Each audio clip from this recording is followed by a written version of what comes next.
Parents మనం చూస్తే కాలేజ్‌కెళ్ళి జాగ్రత్తగా ఉండి, జాగ్రత్తగా వెళ్ళరా, నేను ఫీజు కడతానన్నప్పుడు ఆళ్ళ ఫీజు మనం ఉపయోగించుకొని ఫెయిల్ అయ్యాం మనకి ఎంత కోపమొస్తది ఆళ్ళకి?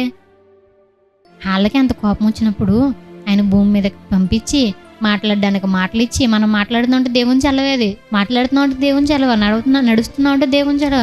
నడిచేలాగా చేసి, మాట్లాడేలాగా చేసి, చేతులు కదిపేలాగా చేసి, ఒక ఎనర్జీనిచ్చి, అంత చేసి భూమి మీదకి పంపించి, ప్రతి దాంట్లో మనల్ని దీవించి, ఆశీర్వదించి, అంత చేసిన తర్వాత ఇప్పుడు మనం పాపం చేశామనుకోండి, కోపమొస్తదా రాదా దేవుడికి?